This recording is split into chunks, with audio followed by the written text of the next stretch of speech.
So hello family, hope you all are doing good. This is Snigdha Singh. I am pursuing BAMS first year.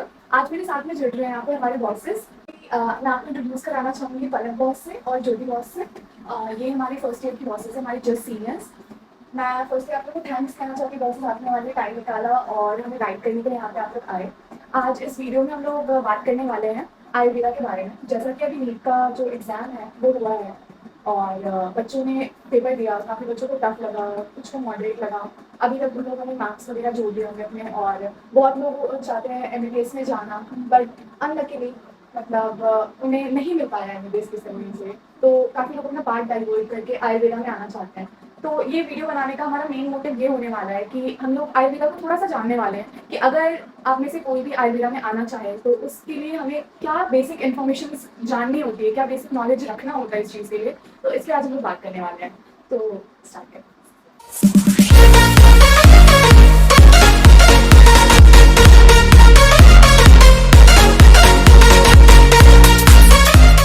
ये questions हमने अपने batchmate से ही लिया है और उन लोगों ने भी हमारी बहुत हेल्प की है। तो मैं अपने बैचमेट्स को भी पहले थैंक्स कहना चाहती हूँ वीडियो स्टार्ट होने से पहले।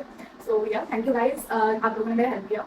और अब हम स्टार्ट करते हैं हमारा सबसे पहला और सबसे ज़्यादा पूछा जाने वाला क्वेश्चन कि आयुर्वेदा है क्या। क्या ये सिर्फ एक मतलब प्रिमिटिव मेथड है हमें ट्रीटमेंट का, या फिर इसके बारे में और क्या जो है वो हमें जानना चाहिए? मेरे हिसाब से आयुर्वेदा, जैसे हम लोग डॉक्टर के पास जाते हैं तो हमें अभी उतना डिफरेंस, मतलब जो यूज हमें उतना भी डिफरेंस नहीं पता है कि डॉक्टर से अक्सर हम लोग कहते हैं कि एलोपैथिक डॉक्टर, उसी को हम लोग डॉक्टर का नाम देते हैं। पर जब आयुर्वेद की बात आती है तो आयुर्वेदिक डॉक्टर हम लोग ऐसा एक टर्म यूज करते हैं, तो उससे थोड़ा कन्फ्यूजन होता है कि क्या है आयुर्वेद, क्यों है। तो ये भी एक वैसी ही पैथी है जैसे एलोपैथी है, वैसे ही आयुर्वेद भी एक पैथी है। और वही है कि पुराने समय में इसी का यूज किया जाता था, क्योंकि यही ही एक तो इसको भी आगे यूज कर सकते हैं। आयुर्वेद अगर तो उसके शाब्दिक अर्थ पे जाओ तो इसका मतलब है जहाँ हम आयु के बारे में जानते हैं। मतलब आयुर्वेद की उत्पत्ति कभी भी, जैसे हम आज देखते हैं कि बिजनेस पॉइंट ऑफ व्यू आजकल एंटरप्रेन्योरशिप काफी लाइमलाइट में है। हर कोई चाहता है कि हम ऑर्गेनिक ऑर्गेनिक करके एक बढ़िया सा बिजनेस करें और उससे आयुर्वेदा को जोड़ा जाए। पर ऐसा नहीं है। आयुर्वेदा की उत्पत्ति एक तो इस वक्त से हुई थी कि हर इंसान जो हमारे घर के आसपास अगर कोई पेड़ पौधे है कुछ भी है तो हम उसे जाने पहचाने कि ये है क्या और ये किस तरह से हमारे हेल्थ को इफेक्ट कर सकते हैं, गुड वे और इन अ बैड वे। तो आयुर्वेदा की जागरूकता वाली चीज थी और विज्ञान है। ऐसा नहीं है कि उसे कोई जड़ी बूटी या सिर्फ वही है। आयुर्वेद के भी अपने सिद्धांत है। अगर आप उसके सिद्धांतों को समझेंगे तो आपको समझ पाएगा कि एक बहुत ही विस्तृत शास्त्र है। जब अध्ययन करते हैं तो काफी अच्छे से समझ में आती है कि कैसे इसकी उत्पत्ति हुई थी, कहाँ से ये शब्द आए, वहाँ पर आगे क्या है। जैसे कि हम वेदों को इतना मानते हैं, आयुर्वेद को भी नहीं अच्छी तरीके से। तो बच्चे जब आयुर्वेद में आते हैं तो उनका एक ये भी क्वेश्चन रहता है कि आयुर्वेद में बस संस्कृत ही संस्कृत होगा और श्लोका ही श्लोका होंगे, तो इसलिए बच्चे काफी डरते हैं। तो इसके बारे में क्या आप बताना चाहेंगे? तो एक तो ये बताना चाहूँगी कि आयुर्वेद जब भी आप ऑप्ट करिएगा तो ऐसा नहीं है कि बस आप आयुर्वेद ही करिएगा, उसके साथ आपको मॉडर्न की भी नॉलेज मिल जाएगी। तो ऐसा नहीं है कि संस्कृत है या श्लोक है। और फर्दर जब आप एंटर करोगे तो फिर आपको इम्पोर्टेंस पता चलेगी कि श्लोक क्यों जरूरी है, संस्कृत में क्यों है। मैं तो मूवीज की फैन में मूवीज ज्यादा देखती हूँ, तो मैं मूवीज के एग्जाम्पल को समझाना चाहूंगी। जैसे इंग्लिश मूवीज है, वो इंग्लिश में ही देखने में ज्यादा मजा आता है। साउथ की मूवीज जो ओरिजिनल लैंग्वेज है उसका इम्पोर्टेंस ज्यादा है। तो ये जो आयुर्वेद है इसको हमारे आचार्यों ने लिखा था, मुख्य रूप से इसे संस्कृत में लिखा गया था। तो संस्कृत इस संस्कृत को अवॉइड नहीं कर सकते। अगर आप आयुर्वेद पढ़ने आए हैं तो आपको संस्कृत के मार्ग से तो गुजरना ही पड़ेगा एक बार। हाँ, उसके बाद तुम अपनी सुविधा अनुसार इसको हिंदी में पढ़ो, इंग्लिश में भी पढ़ो। आज क्योंकि आयुर्वेद के बारे में अब लोग थोड़े ज़्यादा जागरूक हो रहे हैं, अब BMS में बच्चे ज़्यादा आ रहे हैं, तो हमारे पास मार्केट में ऐसी किताबें भी अवेलेबल है जहाँ पे हम संस्कृत के टेक्स्ट को इंग्लिश में समझ पाते हैं। पर वही संस्कृत को पढ़ना पड़ेगा, आई थिंक जरूरी है। एक बार तो पढ़ के देखिए कि क्या है कैसा है। वही ऑथेंटिक जो लैंग्वेज है उसका मजा उसी में आता है। पहले इस टाइप ऑफ ट्रांसलेटेड वर्जन उसको पढ़िए। तो बच्चे जब आयुर्वेदा में आते हैं तो उनका एक तो ये फियर रहता है संस्कृत को लेकर, और दूसरा ये भी रहता है कि क्या आगे इसका स्कोप होने वाला है। जैसे अभी बहुत जगह पे हमें ऐसा कहा जाता है कि अच्छा आप आयुर्वेद से हो, आप तो चूरन और चवन क्लास से जो है वो ट्रीटमेंट करते होगे, तो इसमें आगे क्या स्कोप है? क्लिनिकली OPD वगैरह में क्या जॉब अपॉर्चुनिटीज है, रिसर्च में, इसमें कैसे? ये आयुर्वेद में अब तो काफ़ी सारे स्कोप्स हो गए। पहला तो अगर आप गवर्नमेंट सेक्टर में भी जाना चाहते हैं तो you can be a medical officer. CMO हो सकते हो, आप चीफ मेडिकल ऑफिसर हो सकते हो। ये तो गवर्नमेंट की बात हो गई।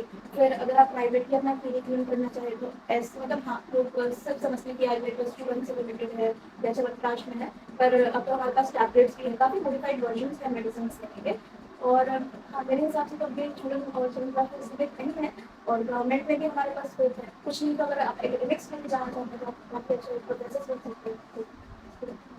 मेरी नज़र में तो मैं ये कहना चाहूँगी कि जो सवाल है स्कोप क्या है आयुर्वेदा में, ये स्कोप वाला सवाल सिर्फ आयुर्वेदा में ही नहीं हर फील्ड के लिए बराबर मायने रखता है। अगर आज हम ये बात करते हैं कि एमबीबीएस बेटर है या मतलब मेरा एक सवाल, मैं इस सवाल पे एक और सवाल ये पूछना चाहूँगी कि हम ये चीज़ एमबीबीएस के स्ट्रीम में क्यों नहीं पूछते कि एमबीबीएस का क्या स्कोप है।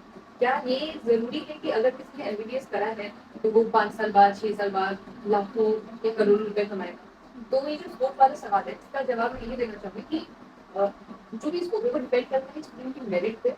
जो भी फील्ड है हर फील्ड में बेस्ट और वर्स्ट दोनों होते हैं। अब ये आप पे निर्भर करता है कि आप इस फील्ड से कितना आउटकम निकाल पाते हो। और अगर आपको चिंता हो रही है कि बीएमएस में स्कोप क्या है तो आपको बराबर चिंता होनी चाहिए कि एमबीबीएस में स्कोप क्या है, क्योंकि ऐसा नहीं कि एमबीबीएस एक बहुत ही सेटल्ड सा लाइफस्टाइल जो सेटल्ड सा स्कीम है और बीएमएस में बहुत ज़्यादा स्ट्रगल है। दोनों में बराबर स्ट्रगल है, आप मेहनत करोगे रिजल्ट दोनों मिलेगी, नहीं करोगे तो स्कोप कहीं नहीं। आप अगर गुजरात, महाराष्ट्र, केरला उस तरफ जाओगे तो आपको काफ़ी दिग्गज पर्सनैलिटीज मिलेंगी जिन्होंने आयुर्वेद से अपने आप को स्थापित किया, काफ़ी अच्छी लाइफस्टाइल जी रहे हैं। अगर आप करना चाहो, अगर आपके पास मेरिट है, अगर आप मेहनत करते हो तो आप किसी भी फील्ड में काफ़ी अच्छा कर सकते हो, किसी भी कुछ आयुर्वेद। और बहुत सारे स्टूडेंट्स जो है जैसे नीट कर रहे हैं तो वो नीट करते करते हमारे जितने भी बैचलर कोर्सेज हैं जैसे एमबीबीएस हो गया, बीडीएस हो गया, बीएएमएस हो गया, बीएचएमएस हो गया, इन सबको कंपेयर करते हैं एक दूसरे से कि कौन सा बेटर है, कौन सा बेटर नहीं है, कौन सा लाइन सैचुरेट हो रहा है या किसका फ्यूचर कैसा है। तो इसके ऊपर आप क्या कहेंगे? सबसे पहले तो मतलब किस फील्ड में जाना चाहिए कंप्लीटली डिपेंड करता है आपके इंटरेस्ट पे। अगर आपको इंटरेस्ट नहीं है तो आपके लिए एमबीबीएस भी इजी कोर्स हो सकता है। और हाँ, अगर आप ये कंफ्यूजन है आपको कि किस फील्ड में जाना चाहिए, सैचुरेशन की बात आपने सही करी कि अब तो खैर मतलब एक वक्त तक हम कहते थे कि अब तो इंजीनियर्स इतने सारे हो गए हैं। Same goes for MBBS right now, मेरे में अभी सैचुरेशन नहीं है, बीडीएस में भी आ रहा है।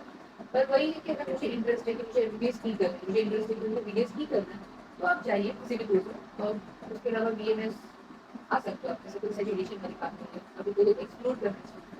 तो बीएमएस में काफ़ी सारे रिसर्च के स्टूडेंट्स हैं, सरकार ने काफ़ी हाँ प्रॉपर फंडिंग मिलती है। एक स्पार्क करके हमारे कॉम्पिटिशन होता है, उसमें अगर बच्चा कोई रिसर्च करना चाहता है तो जो भी बीएमएस के स्टूडेंट है उनको प्रॉपर फंडिंग भी मिलती है, फिर उनको अगर पेशेंट्स को पेशेंट्स को रिसर्च करना चाहिए। तो सैचुरेशन तो भी दूर है बीएमएस में। हाल में ही बहुत सारे अच्छे ऑर्डर्स पास में भी मेडिकल सर्टिफिकेट जो आप पूरी करेंगे या कोई एलोपैथिक डॉक्टर करेंगे इसके लिए बीएमएस वालों के लिए भी अलाउ कर दी गई है। और आयुष जो बॉडी है ये हाल फिलहाल में बने कुछ साल पहले तो सरकार ध्यान देगी। न्यूज़ पे भी ध्यान देते हैं, काफ़ी सारे आयुर्वेद के रिजल्ट्स देखने मिलते हैं। हाल ही आयुर्वेदा और बहुत सी इसमें बात चल रही है कि आयुर्वेदा से हम लोग जो है कैंसर ट्रीटमेंट भी कर रहे हैं आजकल। तो इस पर आप क्या कहना चाहोगे? इसमें तो हाल फिलहाल में न्यूज़ आया था मेट्रो जो लाइक उनको ट्रीट किया गया। तो हाँ, ये इतना आसानी से जितना हमसे बोला जाए कि अगर से कैंसर ठीक हो सकता है, उतने आसानी से भी नहीं है। प्रॉपर डाइट फॉलो किया गया होगा, प्रॉपर मेथड्स चाहिए रहते हैं। तो उसके बाद तो अब उसके बाद बोला जा रहा है कहीं कहीं तो ऐसा नहीं है कि कोई डाउट करना चाहिए कि आयुर्वेदा से कैंसर को ट्रीट नहीं कर सकते। कर सकते हैं, क्यों नहीं कर सकते। आयुर्वेदा के बारे में सब बताते हैं कि वो हमारी लाइफस्टाइल से जुड़ा हुआ एक साइंस है। तो हाँ, कहना आसान है, सुनने में विश्वास भी नहीं होगा कि हम आयुर्वेदा से कोई जड़ी बूटी से कोई कैसे ठीक हो सकता है। पर बात सिर्फ उस जड़ी बूटी की नहीं है, उस जड़ी बूटी के पीछे हम दिनचर्या पे वर्क करते हैं, हम दिनचर्या पे वर्क करते हैं, हम इंसान की बॉडी उसकी प्रकृति को समझते हैं, उसके कोष उसकी अंग बहुत ही डीप है आयुर्वेद। तो इन नॉर्मल लोगों को उतनी जानकारी नहीं होती, इसलिए शायद उनके लिए विश्वास करना मुश्किल है। पर किया जा सकता है अगर आपके पास पर्याप्त जानकारी हो, क्योंकि जैसे मैंने पहले भी कहा कि आयुर्वेदा के लिए सिद्धांत है, प्रिंसिपल्स। अगर आपको वो प्रिंसिपल बेहतर पता है, मुझे वो प्रिंसिपल्स बेहतर पता है, तो कोई भी ठीक कर सकता है और मेहनत लगेगी। और ऐसा नहीं कि आयुर्वेदा कहता है कि हर बीमारी को मैं ठीक कर सकता हूँ, क्योंकि हम जो भी आयुर्वेदा के स्टूडेंट हैं हमें पता है ये असाध्य रोग ही माना जाता है कि आप वैसे बीमारियों को ठीक नहीं कर सकते जो असाध्य की कैटेगरी में आते हैं। तो आयुर्वेदा ओवर हाइप नहीं है कि भाई हम हर चीज़ को ठीक कर सकते हैं, जैसा लोगों को लगता है कि अच्छा कैंसर भी ठीक कर दोगे, ये भी ठीक कर दोगे, सब कुछ आयुर्वेदा से ही संभव है, तो एलोपैथी क्यों। देयर आर बाउंड्रीज पर फार्मेसी। वैसे कैंसर के और भी पैरालिसिस वगैरह भी काफ़ी सारे ट्रीटमेंट हैं। वही है कि मेन आपकी दिनचर्या को देख के, आपके प्रकृति को देख के, आपके जो शरीर की प्रकृति है, उसको देख के लाइन ऑफ ट्रीटमेंट चलाया जाता है। हाँ, स्किन रिलेटेड डिजीजेस के लिए आयुर्वेदा को काफी बेस्ट माना गया है comparatively to प्रोसेस ऐसा कहा जाता है मतलब जब भी हम सुनते हैं किसी चीज़ की सर्जरी हो गई है तो दिमाग में जैसे लोगों के दिमाग में पहले एकदम से जो झलक बनती है वो एमबीबीएस डॉक्टर की बनती है। बट ये चीज़ ऐसा बिल्कुल सही हो ऐसा नहीं है, मतलब आयुर्वेदा में भी सर्जरी आ चुकी है और काफ़ी टाइम से हो रही है। तो लोगों को इसमें भी डाउट होता है कि अच्छा आयुर्वेदा है तो इसमें सर्जरी कैसे हो सकती है। उस पे मैं ये कहना चाहूँगी कि कभी भी बीएमएस वर्सेस एमबीबीएस मत करो। जैसे तुमने बोला कि सर्जरी है तो एमबीबीएस का भी जिक्र आता है, सही बात है। एमबीबीएस में अभी इतना एक्सपोजर है सर्जरी का, उतना बीएमएस का नहीं है अलाउड। पर इसका ये मतलब नहीं कि बीएमएस वर्सेस है और एमबीबीएस की सर्जरी दोनों ही अपने अपने जगह सही है। और मेरी नज़र में ऐसा होना चाहिए कि जैसे मैंने बताया कि बीएमएस जो कोर्स है, आयुर्वेदा जो कोर्स है, ये स्किन के लिए काफी बेहतर माना जाता है। अब सर्जरी में एमबीबीएस वाले अच्छे हैं तो क्यों ना साथ मिलकर एक साहचर्य से कि ठीक है, जहाँ आप अच्छे हो, जहाँ आपकी पैथी अच्छी है, वहाँ हम आपकी पैथी को थोड़ा प्रिविलेज देंगे, और जहाँ बीएमएस से भी हो सकता है तो वहाँ हम इस कोर्स को आगे बढ़ते हैं। एमबीबीएस वर्सेस बीएमएस नहीं, एमबीबीएस एंड बीएमएस करने की मैं कोशिश की थी। इवन आयुर्वेद में जो आचार्य सर हैं, उन्होंने एक जगह पर मेंशन भी किया था कि जो शल्य चिकित्सा है, जो सर्जरी है, उसमें हम सुश्रुत जैसे मॉडर्न वाले भी फादर ऑफ सर्जरी सुश्रुत आचार्य को मानते हैं, तो उन्होंने वहाँ पे भी खुद ही मेंशन किया कि क्योंकि शल्य चिकित्सा सुश्रुत आचार्य सुश्रुत की अच्छी है, तो मैं उनकी ही उन्होंने जो निदान बताया या उन्होंने जिस तरीके से ट्रीट करने को बताया था, मैं भी वैसे ही बताऊँ। मतलब आयुर्वेद के अंदर ही बोला जा रहा है कि ठीक है, इन आचार्य की ये चिकित्सा अच्छी है तो मैं इनको फॉलो करता हूँ। तो हमें वो एमबीबीएस का भी यूज़ करना चाहिए। अगर एमबीबीएस अच्छा है सर्जरी में तो हमें वो मान लेना चाहिए। और वही बीएमएस सर्जरी कर सकते हैं या नहीं, तो वही जैसे मैंने कुछ बताया दिया कि फादर ऑफ सर्जरी आचार्य शुक्ल को ही माना जाता है, वो आयुर्वेद से। तो इस पर डाउट नहीं करना चाहिए कि आयुर्वेद में सर्जरी हो सकती है या नहीं हो सकती है। तो पेशेंट्स के लिए एक प्लस पॉइंट की बात है कि हमारे पास इतने सारे पैकेज हैं, हम आयुर्वेद मतलब मेन और एमबीबीएस ही क्यों करें, इसके अलावा सोवा, रिक्पा, होम्योपैथी और भी अलग अलग पैथीज हैं। तो कभी कभी ये भी होता है कि इंसान की बॉडी में परफेक्ट कुछ नहीं करती है, किसी को एलोपैथिक मेडिसिन से उतनी जल्दी रिलीफ नहीं मिलती, होम्योपैथी काम कर जाता है। तो वही है कि आप अपने अनुसार नो योर बॉडी वेल, देखो कि कौन सी पैथी आपके लिए कितनी असरदार है, आप उसको आजमाओ। और ये जहाँ आपको इंस्टेंट रिजल्ट चाहिए, कोई जैसे सर्जरी है या फिर कुछ भी, और जहाँ आपको अर्जेंट रिलीफ चाहिए, वहाँ पे allopathy is best. Ayurveda takes time, क्योंकि वो जड़ से चीज़ों को खत्म करने पर ज़्यादा यकीन करते हैं, इसलिए उनको काफ़ी बेसिक और काफ़ी पीछे से शुरुआत करनी पड़ती है। तो जहाँ अगर टाइम फैक्टर नहीं है तो आप हर पैथी को आजमाएं, देखिए कि आपके लिए क्या बेस्ट है। तो ये थे हमारे कुछ आज के क्वेश्चंस और आई होप आपको आपके क्वेश्चन के आंसर मिल गए होंगे। और बस आप जब पहले पहले नए टाइम में जब आप लोग इनिशियल डेज में थे आयुर्वेदा में, तो आप लोग कैसा फील करते थे आयुर्वेदा देख के? डाउटफुल कि ये हो पाएगा या नहीं हो पाएगा। जब हमारे पास जब पहला श्लोक आया, कहने तो एक छोटा सा श्लोक था, एक लाइन का, तभी भी डाउट हो रहा था कि क्या हम ये कर पाएंगे, क्या हम सही जगह आए हैं। तो वो डाउट अभी भी कभी कभी आ जाता है किसी किसी मोमेंट पे। पर हाँ, जहाँ आप एफर्ट करोगे, जिस चीज़ में आप टाइम दोगे, ऐसा नहीं होता कि आपको उसे समझ में ना आए कभी। तो वही है, अगर आपको मुश्किल लग रहा है तो थोड़ा सा टाइम स्पेंड करो सब्जेक्ट्स के साथ, जान कि और भी क्या है, सिर्फ उधर तो मत यार बहुत ज़्यादा प्रेशराइज होकर या बहुत ज़्यादा डीमोटिवेट। मेरा एक्सपीरियंस तो एमबीबीएस के लिए ही सब ट्राई करता है, to be very honest, ground reality तो यही है। हाँ, बीएमएस में आके एक डाउट, सेल्फ डाउट भी रहता है कि आपको पता भी नहीं आयुर्वेद क्या है। वही लोगों की जो कहीं सुनी बात होती है कि आयुर्वेद भी ऐसा है वैसा है, मेरे दिमाग में भी तो वही घूमता था। पर हाँ, जो ट्रांजिशनल करिकुलम होता है हमारा, उस 15 दिनों में आयुर्वेद के स्कोप काफ़ी अच्छे लेक्चरर्स आए थे हमें मोटिवेट करने के लिए। फिर धीरे धीरे हमने जाना कि ठीक है आयुर्वेद में क्या है, हर तरीके से, और इतने सारे रिजल्ट देखने के बाद तो सही लगता है।